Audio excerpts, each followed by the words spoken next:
All right. Happy Friday, everybody, and welcome back to another future-focused weekly update. I am Christopher Lind, your host, and if I'm doing my job well, I am hopefully keeping you 10 steps ahead of what is happening at the intersection of business, tech, and the human experience. I've got my usual rundown of some of the latest things happening and some of my thoughts related to them to hopefully give you some perspective on how to process all this stuff.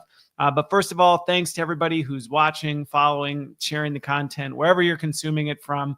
If you are one of those, thanks for following along with the journey.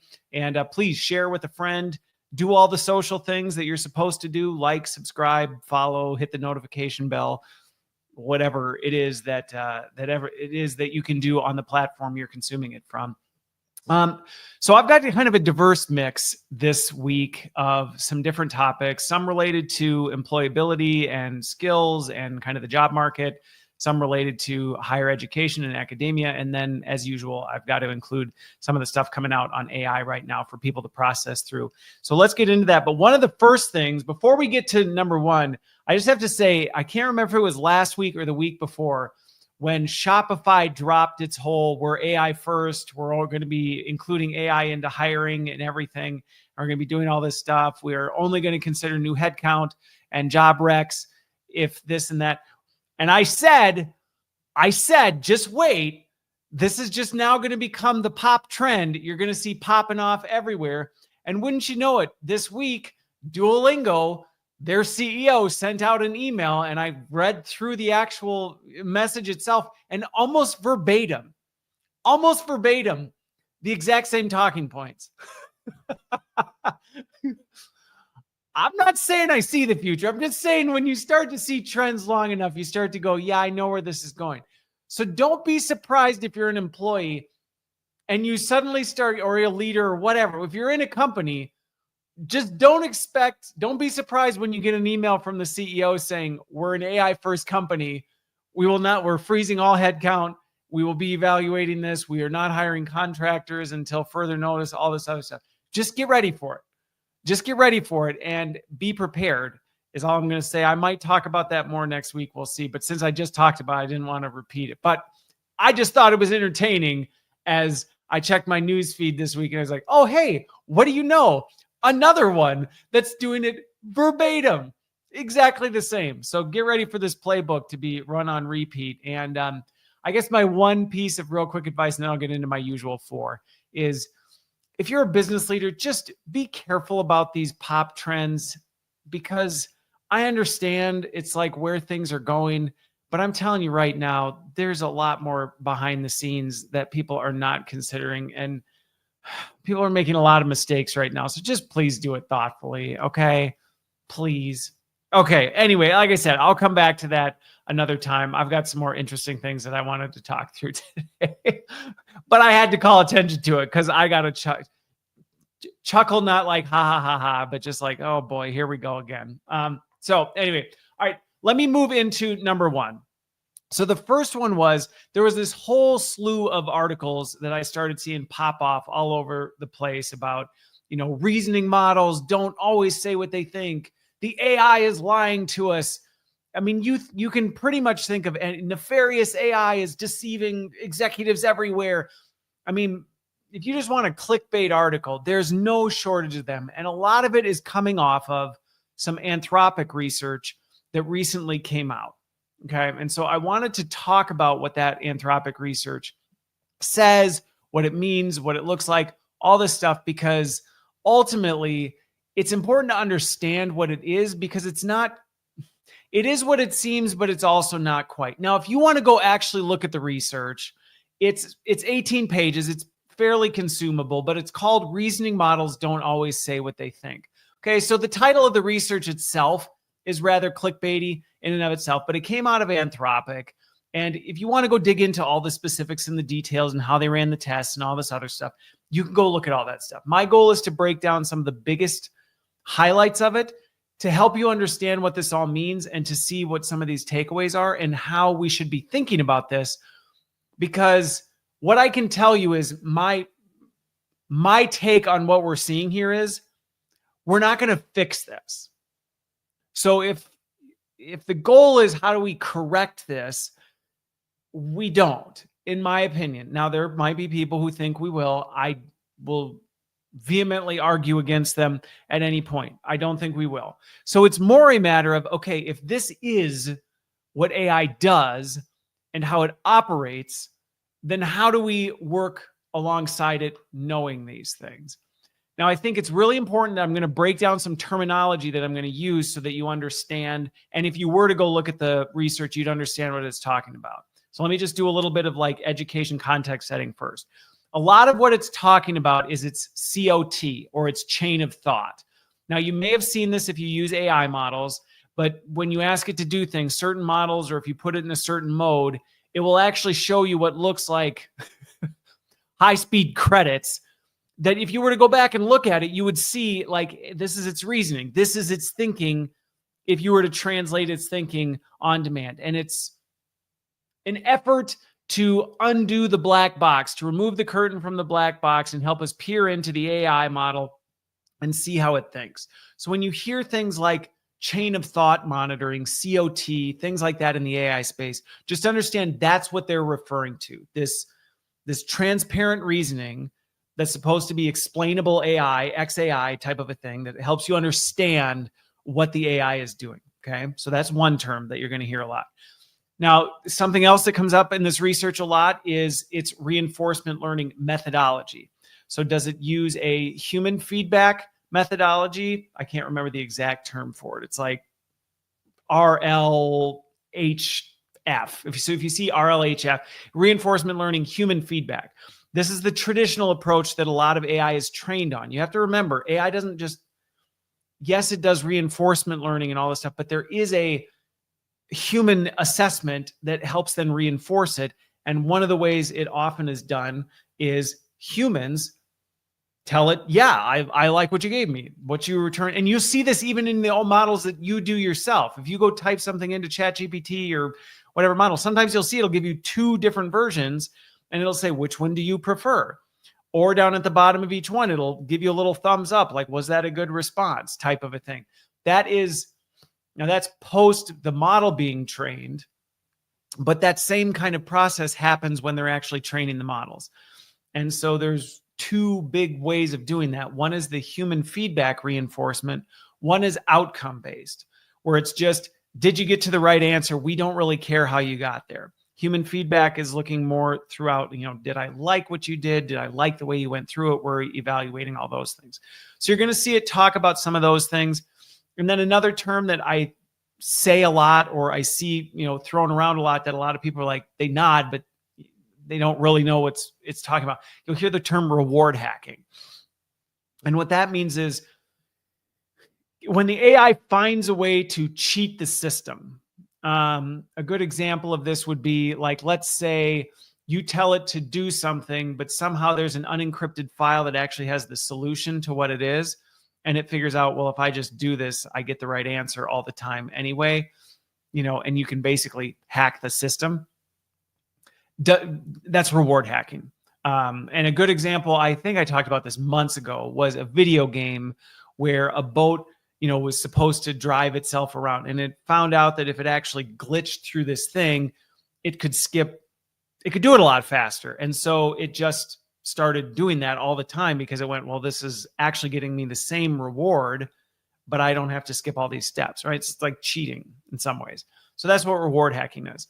So if you go look at the report, you're going to see those terms thrown around a lot. And this is what it's getting into when it says you can't trust it. It doesn't always say what it thinks. Well, what they're really talking about is this chain of thought, this reasoning that it's supposed to be supposedly telling you how it thinks. And when they dug into it, the accuracy of it was extremely poor, like less than 20%. I mean, there's a bunch of different mentions of it, but let's just say it's not in the high end of things. So as you can imagine, you can now see why it's not always saying accurately how they think. Well, yeah, the data proves that. So if you were to actually try and understand how did you come to that conclusion, and you were to look at the chain of thought, it wouldn't be improved, like it wouldn't actually be there. Now that's extremely problematic when you start to think about, okay, well, if we're starting to move towards handing over AI more and more and more of our decisions, and we now have to audit it, we now have to understand, well, why did it draw the conclusion it did? If less than 20% of the time, the reasons that it's giving us are not accurate, well, that suddenly becomes majorly problematic for anything that requires any sort of audit trail, requires any sort of follow-up. If something breaks and you want to go back and actually try and understand, well, wait, how did you come to that conclusion? You're not really going to be able to figure it out because it's not going to be accurate. And where it gets compounds is the human feedback approach, which is often how AI models are trained versus just the outcome-based, is actually even more problematic, which at first glance you would go, that doesn't make any sense. If you have humans sitting here giving it feedback all the time, wouldn't its reasoning be better? Wouldn't it be more accurate in what it does than if you just say, just get to the goal, I don't care how you do it, just get there? Actually, no. And as you dug into some of this stuff, one of the things that was really interesting about why, and it actually makes sense, is that we like to think we're objective and unbiased, and we see things clearly, but we don't. And so when AI is actually trained on us saying, this is what good looks like, thumbs up, thumbs down, no, I don't like it that way, it actually learns, and I've said this multiple times in the past, it actually almost learns how to tell you what you want to hear rather than the truth, because it just is continually being reinforced by this human feedback learning that, oh, people like this, people like that, they want to hear this, they like it phrased this way. So what you'll see in these, and they saw this in the research, was some of these human feedback trained models and environments, it gave much more impressive answers. If you were to read, well, but now how did you come to that conclusion? Or you were to look at the reasoning, it would seem very well polished. It would be very, you would just be like, wow, that looks good to me. I'm going to take that for what it is, except it's not right. It's not accurate because ultimately that's not what people want. People don't want the messy, real answers. They want what makes them feel better about things. Now, again, you can kind of see, well, that's kind of problematic because if we're supposed to have humans in the loop, but we also are finding that human reinforced AI is actually worse in terms of being more deceptive and more incomplete in explaining its reasoning, isn't human in the loop a bad thing? No. Just to be crystal clear on this. Now, going, back to the other one where it's like, oh, outcome-based was so much better, right? So if we just said, just go do it, don't care how you get there, do it, it actually was better at explaining its reasoning. Well, that created two problems. One, it just did what it needed to do, but then two, it capped out. Okay. And it also was not just like, whoa, it's 99% accurate in explaining its chain of thought when we do outcome-based reinforcement versus 20% with human feedback reinforcement. It actually wasn't really all that great. It was like 28% at best. So you're seeing, a notable margin of difference between outcome-based and human feedback reinforcement, but not so much so that you would go, okay, throw the human feedback out. It's just not even worth it. I think what it speaks to is we have to be really conscientious and careful about assuming that, and I have to be careful how I represent this because I say this all the time. I talk about the fact it's important to have humans in the loop. What we have to be really, really careful about, and I think this research reveals this, is that simply putting a human in the loop does not improve the outcome. And we're seeing this in the research of just because you have humans reinforce the learning actually can have negative side effects. It actually can make it worse in explaining its reasoning because it just knows what you want to say. So one, those humans actually have to have clear guardrails and guidance in, well, how do you assess this? Don't just do it off your gut tummy feels. Yeah, that looks like a much better response to me. I feel good about that. No, you actually have to have rigid criteria that people are weighing it against, type of thing. And also, we need to be careful we don't become over-reliant on, so any sort of human in the loop, any sort of human feedback naturally is better than not having it. That's actually not true. But we also don't want to throw the baby out with the bathwater, I think was really my takeaway from this. Now, something else I thought was really interesting in the reward hacking, which if you remember, I talked about what reward hacking was where it would find some sort of exploit in accomplishing its task, which I was going to include it this week, but I didn't. This thing about how AI is like doing some crazy stuff to accomplish its tasks. One of the things that was really interesting is when it does that, when it identifies an exploit, it almost never includes that in its chain of thought. Almost never, less than 2% of the cases in this research. So if it found a cheat, regardless of what that cheat was or how it pulled it off or how it found it, it basically never said it did that. And even when questioned, it didn't. Yet it would find the exploits every time, like 99% of the time. Now, I share this because it just helps you understand how to think about why we need to be so careful with this. 99% of the time, AI will find exploits and hacks to accomplish its task. If there is one, because again, this thing moves so fast, it's so good at pattern recognition, it's so good at figuring out what it needs to do, that it will find, if there's a faster way to do it, a quicker, easier way to do it, it will do it. And it will not tell you it's going to do it. So what do we take from that is, well, one, I think there's opportunity for us to try and figure out how we do that one. We might have to try and figure out how do we get better at that. I don't know that we can, because again, we're dealing with an AI system that's built on human data, that's made by human people. Humans do this all the time. I've just been in the human performance business long enough to know when people figure out a cheat to the system, it doesn't matter what you do. For the most part, getting it out of them that they're doing it is like pulling teeth. It's very difficult. So is it any surprise? And that's where when people go, oh, AI is so bad. People are the same way.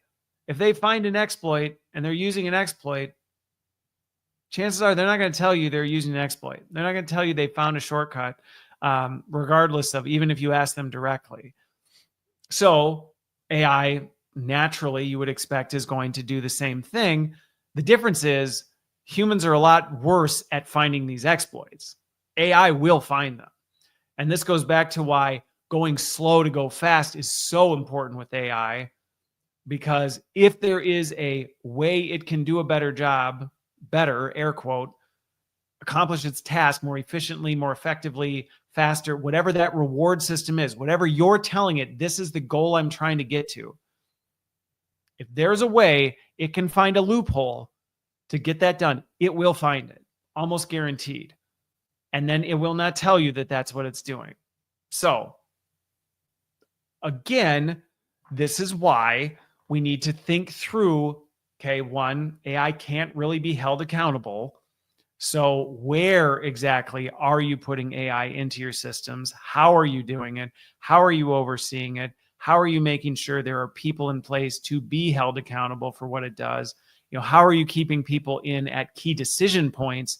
Because maybe you won't ever be able to truly understand. I actually don't think we will. To be completely honest, I don't think we're ever going to be able to grasp how AI came to the conclusions that it did. And in some ways, I don't think that's necessarily always a bad thing if we're very careful about what we delegate to it. Okay, I think about that as a people manager. One of the things that I found to be so effective as a people manager is I take the time to get really clear on the outcomes and the parameters of whatever you do, you cannot go outside of these boundary lines. However, within those boundary lines, I'm not going to get in your way. And believe me when I tell you, that will unlock human performance like you've never seen. I think we're going to have to take the same approach to AI. We are going to have to take the time to get crystal clear on what our desired outcome is, crystal clear on, hey, what are the absolute, like we cannot bend around these parameters. There can be no exceptions to this in this area, which all goes back to why you have to have some sort of moral, ethical framework that you build into this stuff. And then from there, we need to be okay saying, AI, do your thing.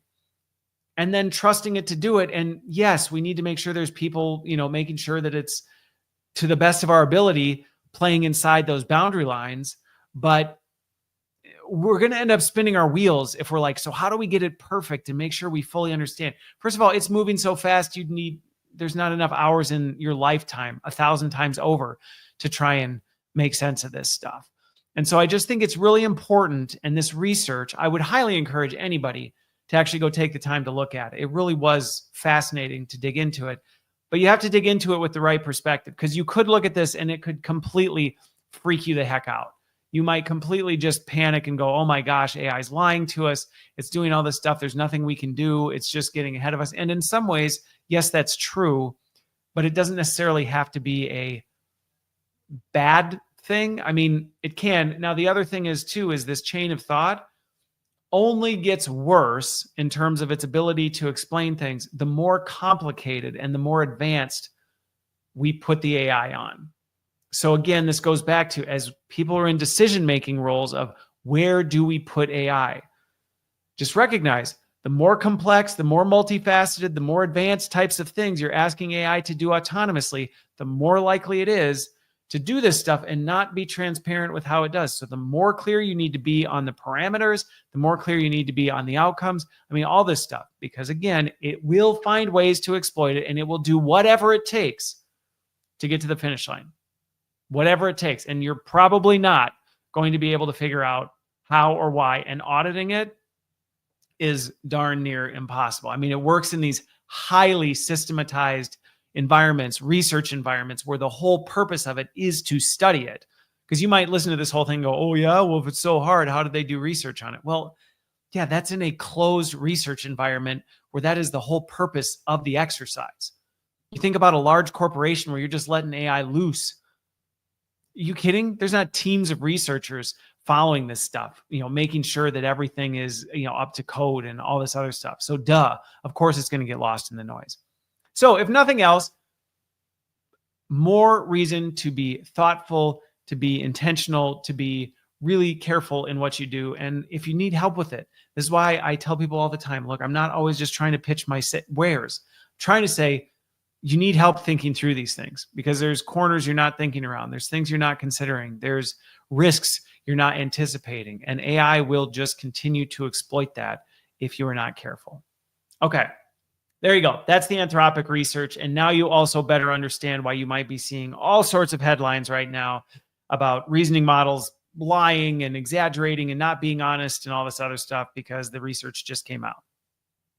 All right, let's jump to another one that I thought was interesting, but not surprising, because it felt very familiar to me as well. There was this big study or survey. I'm always careful how I frame it, because it could be a study, it could be a survey, it could be research, whatever. But they did this thing on, is college affordable? Okay.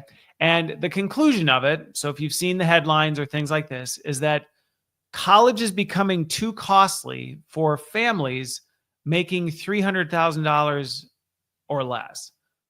That's a pretty staggering statistic. I mean, I get why. Kudos to the marketing person who wrote it up that way, because I'm sure it's getting lots of clicks. If for no other reason, then that's a pretty jaw-dropping statistic, that a family can make $300,000 a year and still not be able to send their children to school. Now, I want to break that down, because this hype behind it, I don't think is helpful, in that it can make it seem like, right, this can drive outrage and make people go, college is becoming unaffordable, all this other stuff. Yes and no. So I want to talk about some of the things it's actually talking about. Now, first of all, it's talking about top colleges, right? And when I say top colleges, I'm talking about the names that everybody thinks of when they think of like, ooh, you went to Columbia, to Yale, to Harvard, to Boston University, to Cornell, these kinds of things. All right. We're not talking about University of Illinois, whatever, Urbana, something like that. We're not talking about that. Now, granted, even those schools are becoming further and further out of reach, but I do at least want to ground this, that if you're thinking, and the reason I would call attention to this, okay, just to give some context. I remember before having kids, hearing all these like terrifying statistics about the fact that nobody can afford to have children because it costs X blah, blah, blah, millions of dollars to raise a kid from 0 to 18 or something like that. And it sounds extremely spooky. And I already look at the birth rate and what people are, people are already scared to death to have kids. So then you start throwing around numbers like even families that make $300,000 can't send their kids to college. All right, not accurate at all in terms of what it's saying. Okay, we're talking, might it be more challenging for a family making $300,000 to send your kid to Stanford? I mean, yeah, but it's also not even just can't send them. It has to do with this really difficult thing that's very personal for me because I experienced this.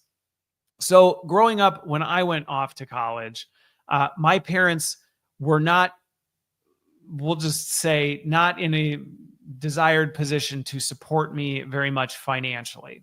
So it was like, well, you can go where you want to go, but you're kind of on your own. We'll give you a little bit of support, but that's it. And so for me, that put me in a really, really complicated position because a lot of times, a lot of students, I'm sure anybody listening to this might be familiar with this themselves. You're trying to get financial aid. You're trying to get, scholarships, awards, incentives, things like that to help bring the cost, the out-of-pocket cost down. And unfortunately, if your family makes too much, then the regulations and the guidelines won't allow you to qualify. But then you also don't have enough money to pay the tuition bill either. So you're in this really impossible situation. And this was the situation I found myself in that made it very difficult for me to navigate paying for college because my parents technically made more than qualified me to apply for financial aid and get the kind of support I needed to have some support in helping me pay for school. But they also weren't going to pay for any of it or very little of it. And so it was like, well, now what do I do? Because now I'm kind of stuck. And this is really what this is getting at is now as tuition has blown up and the financial aid criteria really have not adjusted with all of this, you have tons of people who are in this really intense situation where they may have gotten accepted, maybe into their dream school. Maybe they got accepted into UPenn, or maybe you got into Yale and you're like, sweet, mom and dad, like, great, I qualified, let's do this. And you go through the process and it's like, oh, yeah, you don't qualify for any aid. And maybe you have parents who are super supportive and go, no problem, we'll take a second mortgage on the house to send you to school. Or maybe you have parents like mine that are like, too bad, so sad, like, figure it out. And then you're left kind of going, okay. And this is how people end up with just ridiculous amounts of student loan debt. They get student loans from predatory companies, all this kind of stuff. So you can see where this is becoming really problematic. Now, what I don't appreciate is a lot of times people's response is, well, college is too expensive, or, people don't need to go to college, or we look for these super simple solutions. And I don't think there's really any simple solution. So my goal in this is just to give some guidance on how to approach some of this stuff.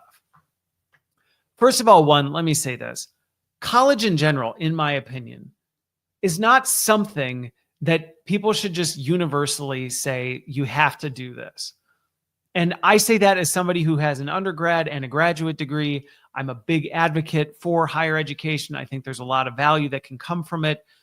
But I don't think this just, well, that's what you do. You finish high school and you go off to college and you get a degree. It's not wise. And it's especially not wise in this day and age where tuition is insane and you have all these other additional complexities and all this other stuff. So Is college a good thing for a lot of people still? Sure. Should you just send people to it? No, I think you should really take the time to go into it. And there's lots of other things that you can explore and examine as possibilities to actually figure out how to do this. Now, the other thing is too, there's this whole idea that if you go to college, you have to go to a top university or you're just screwed. You're done. You got to get into Yale, Stanford, UPenn, UNC, something like that. And if I didn't mention your school, please don't get offended. I'm just rattling some off. But like, you've got to get into one of these big schools or you're doomed. That's also not accurate. Okay. Are there advantages? I'm not going to say that there's not. All right. I have lots of friends and connections who have very much benefited from going to an Ivy League school and building relationships with some of the world's most elite people on the planet. And it's made their life a heck of a lot easier. Okay. You're going to have those stories.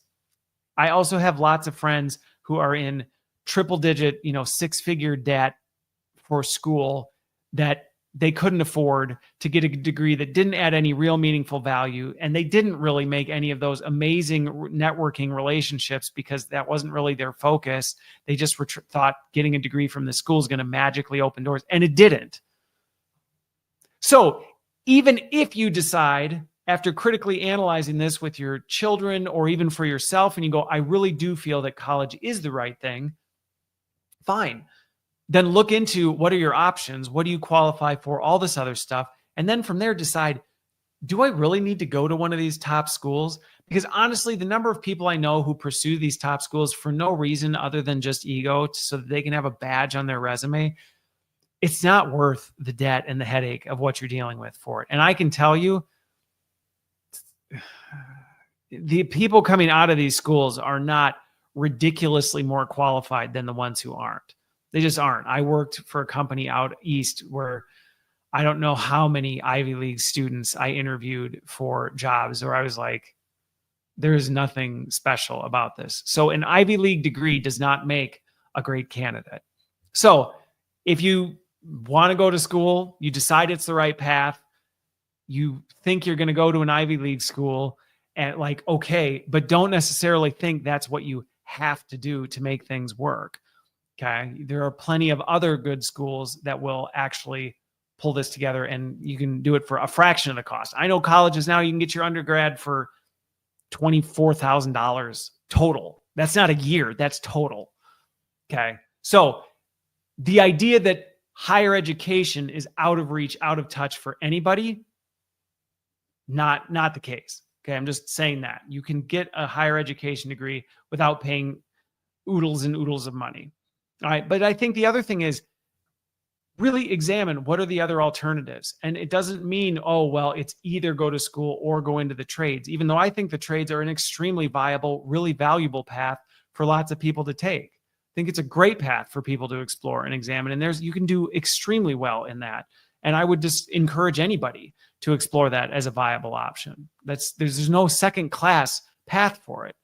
But I think it's one of those things where it's just like, do the time, take the time to figure it out, see if it's the right school, see if that's even the path you need to take, and then go from there. So is school becoming much more expensive? Yes. Is it becoming much more out of reach for a lot of people?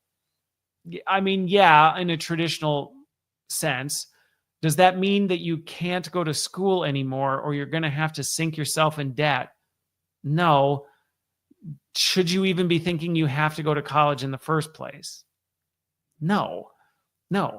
I know plenty of people who didn't go to school, then they got into a company that was going to reimburse them, then they did it afterwards and it was free type of. I mean, there's lots of different creative ways that you can accomplish it.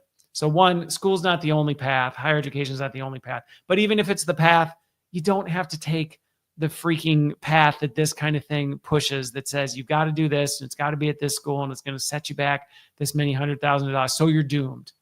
Okay. So there you go. There's my honest reaction and thought on this. And again, if you have questions on some of these creative things, reach out. Let me know. I've guided people through some of this stuff many different ways where they thought, here's what I'm really trying to achieve. And it just feels impossible. And through talking it through, it was like, oh, that actually wasn't as impossible as I thought. All right. So the next one, let's talk about this, because one of the biggest problems that people have when it comes to going back to school is this whole idea of, well, okay, what am I going to get a job on the other side? And one of the things I came across was some big research coming out of LinkedIn related to job searches. And let's just say the job market is not great right now. Now, I don't say that to add further anxiety and stress to people who might be looking for a job or in a position where they're out of work, things like that. But just to give you an update on kind of currently where things are. Half of job seekers right now, okay, over 50%, it's taking them more than 6 months to find a job. That's a pretty staggering statistic when you really think about it. So, I mean, there's a lot of people, and I have connections to a lot of people. And I will just say, when my position got eliminated at the end of last year, this was something I was aware of and was really taking into account of what was the next step that I was going to take, was the fact I knew finding a job right now is not the easiest thing to do, at least not in a traditional sense. Now, I bring this up not to, like I said, not to add anxiety, not to fuel the fire of, oh, the end is near, all this other stuff, but to try and, one, bring some calm to it, that if you are out of work right now and you feel like you're banging your head against a wall, you feel like you're not getting where you need to go or anything like that, you're not alone. Okay. You're not alone. Lots of people right now I talk to have been looking and struggling to find things, and they've been sending out hundreds of applications only to never get called. And that sucks. And I really hate that. And I really hate when I work with HR execs and I talk to them about the fact that it's not okay for you to be doing these ghost vacancies where you're just recruiting for positions don't exist, but you're just trying to fill your pipeline.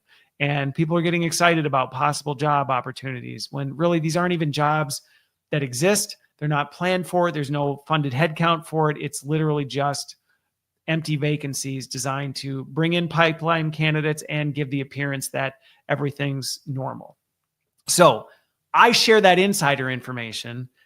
So at least those of you who might be in that category, people who've been looking for a while and feel like you're not going anywhere, you're not alone. You're not crazy. It's not because something's wrong with you. I'm not saying don't do some hard work and look internally and say, hey, is there more I could be doing? Could I be getting creative? Things like that. That's not what I'm saying. There's always opportunity. But what I'm saying is, on the days where it just feels like it's impossible, it's tough right now. It's tough right now. So given that, couple things that I would encourage anybody to consider right now. First of all, one is that honest look in the mirror of, hey, what am I doing? Have I really thought through what it is that I bring to an organization? Have I examined my skills? Am I articulating myself well? Have I created some sort of online presence for myself to give me some sort of credibility in the space of, my sphere of influence? Am I doing those things?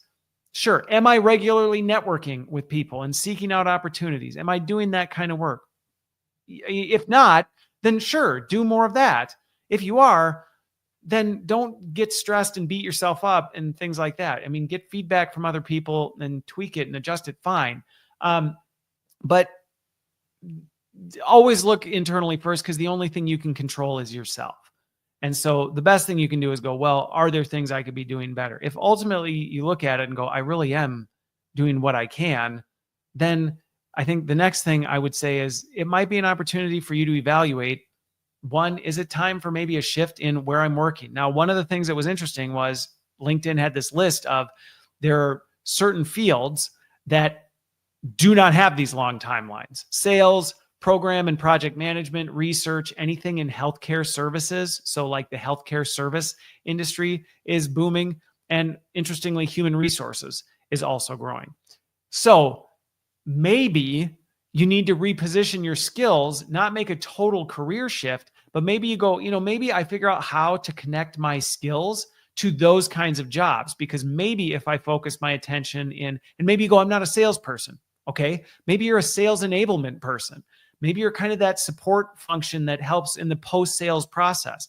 Well, you can work in sales without being a frontline salesperson. And I think a lot of times people have this very narrow view of, what that looks like. So if you are frustrated and feel like you're shooting into the dark, maybe focus your attention on some of these. Oh, hey, research is on that list. Maybe I could figure out how I could apply my, analytical skills into a research environment, since that seems to be growing right now. Maybe something in human research, that kind of stuff. Like, figure out how you might be able to research or repurpose your skills into something like that. Now, I won't pretend that that's easy. As somebody who was formerly trained in being a teacher, to suddenly try and jump ship into the corporate world was not an easy step. But this was the journey I went through. I repositioned how understanding human and cognitive psychology and all this other stuff helped me understand human performance and how that translates. It was work, but I was able to do it and go, okay, well, obviously going into the teaching field isn't what I want to do, and really is not really the easiest path.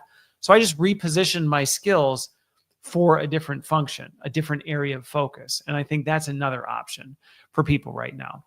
The other one is, as much as I see some of these things where it's like, hey, we're only going to use AI and we're only going to do all this stuff, the whole idea that an internal full-time position is somehow more secure than a independent, contractor consulting position, it's really not holding up anymore.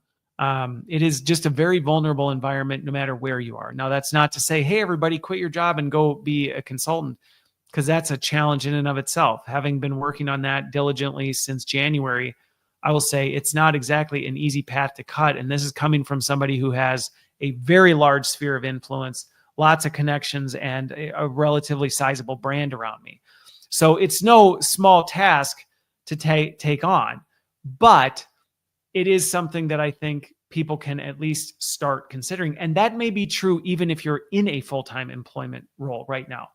I coach people all the time to say, hey, you might want to start building your personal brand and doing some stuff on the side, just even as a security blanket, because even in a corporate role, you're not necessarily secure. So all that to say, there are paths forward. I don't have the universal formula. Do this XYZ, do these 5 steps, and this is how you're going to be fine in your career search. No, but these are some guiding principles. And I am also working on a course right now that I'm still got to record and finish out some other things, but that is really talking about how do you be irreplaceable in the AI age? What do you really do? What are some guiding principles? What are some steps that you can walk through to actually help do this evaluation? And I'm largely building this because I see how much of a need it is. And many people are going, I get it. I just don't even know where to start. And my hope is that I can help people at least try and figure out what that looks like. But again, I think the 3 big steps are: 1, look in the mirror at what you're doing. Are there things that you could be doing it differently? 2, do you maybe need to reposition your skills and think about, like, maybe I need to focus and look for full-time jobs in this sector or this industry or this other area that I hadn't really considered before, that is maybe more aligned and is actually growing right now. There are companies that are blowing up all over. So it's not like everybody's just in this recession. It's just about being strategic and where. Or then the third is it maybe time to reconsider your employment options and get creative with what you do? Now, the challenge I will say with that is some people I see, they try and do both. It doesn't always work very well. So just be careful with that. But let's see with the timing. Let me just run down one last thing. That's kind of my concluding thoughts on that, workforce confidence, some of the research coming out of LinkedIn right now on that. The last one was just one where I kind of put my head in my hands again this week. Google is all over the news for their crackdown on return to the office. And it was just, again, one of these things where I'm like, what are you doing? Now, at first, I thought, well, maybe Google didn't perform that well. Maybe they had a really bad year. And this is because whenever this happens, you always see the conspiracy theories of, this is tied to corporate real estate. And, this is the big real estate investors trying to force people back in to renew their contracts and blah, blah, blah, blah, blah. I think that's a factor. Sure. It's absolutely a factor. I don't think it's as much of a smoking gun as a lot of people think. I see the things that it's like, oh, this is just companies are trying to downsize proactively, and they're doing this as a way to force people out rather than actually do the hard work. Yes, that is also a factor. I'm not going to say it's not a factor. But again, I don't think it's the smoking gun that it's often represented to be. I think, really what we're seeing, because the way Google positioned it, which I wrote about it this week, because just the way they said it, that they were like, we've determined that the optimal formula for peak performance is in-office work 60 hours a week. And I seriously just wanted to sit down with who came up with this statistic and let me see the data behind this. I really want to see how you concluded this. Like, I've got a million follow-up questions for what does optimal performance mean? How are you factoring that? How did you determine in-office versus out of office? How are you delineating between meaningful activity and useless activity? Does that 60 hours include drive time? Does it include lunches? Is that pure focused work time? So, and it's not that I expect people to always do that level of diligence in this, but when you conclusively state from the stage, in the presses, everything, we have determined this is the formula. That formula better stand up to some real scrutiny. And from what I could determine from digging into this, it wouldn't hold up to any of it. So I do think, so just be careful with that kind of stuff. If you are a leader that is maybe doing more, bringing people back into the office, I'm not an anti-office person. I personally won't participate in it, but I'm not opposed to it. But just be really careful when you make this kind of stuff, because it just makes you look silly. It really does. When you say this kind of stuff from the stage so confidently, you look like a fool when people are like, you didn't do any research to actually validate this. Prove it. And you can't, because you didn't. So don't do that kind of stuff. But I think the part that, is probably a really big factor right now, there is a lot of uncertainty. And if I've seen anything, when things get uncertain, people tend to gravitate towards what they're most comfortable with. I honestly think this is probably more what's going on than anything else. Companies are freaking out a little bit just in general. If you listened last week, leadership trust is at an all-time low. People are freaking out about the implications of tariffs. UPS just slashed a bunch of jobs because they're anticipating nobody's going to order off Amazon anymore. Everybody's just really, really, really nervous. And so you could try and blame those things, or you could go, okay, well, all those things are creating anxiety and uncertainty for people. And when people are anxious and uncertain, they tend to cling to what's most familiar to them. So I fully anticipate a lot of what we're seeing right now is people just feeling really, really unsettled, and bringing people into an office, seeing them working, feeling like when I look around, I feel better about the environment. I feel like it's more certain. I feel more comfortable with it. That can be very, very appealing. And I don't think we always appreciate that a lot of decisions are made that way. So yes, might real estate costs be affecting it? Yeah, sure. Might trying to get, more margins out of things be a factor? I have no doubt it's factoring into that. But let's not ignore the fact that senior executives, CEOs, like all these people, they're humans too. And when things start getting really unsettled and they feel like things are out of control, they gravitate towards what's comfortable to them. And if what's comfortable to them is having a bunch of people nearby that they can look and see and feel comfortable that work is happening, and they say nice things to them and they feel good about their environment, it gives a false sense of security. And I think that's the risk, which actually ties back to the very first point that I made today with reasoning models and human feedback, is it can be very, very deceptive. So reflect back on what I said earlier in the podcast, that humans telling AI, yeah, that is good. I like that. That feels good. It's actually training AI to give the wrong answer in a more confident way. Well, the same is true in an office environment. Yeah, I get if you're a senior leader, you may feel better when people are around and they're making you feel good about the work getting done, and you can see the work happening, and they're telling you they, enjoy being here and thank you for, all that you're doing for this. Yeah, but it actually also may be insidiously rotting at the core and you're not even seeing it. And so you need to be really, really mindful of that. And I think the other advice, the final advice, and then I'll conclude, is to the employees who may be in a situation where something like this happens. Okay. And I know I've given this advice before, but I know I've got new folks who listen in all the time. Don't panic when this kind of stuff happens. Don't let this hijack your amygdala and send you off the deep end. I get it can be a little scary. Sure. It may sound like this is inevitable. I have seen these things rolled back more times than I can count. Sure, they're offering buyouts and saying you have till this date and then buyout.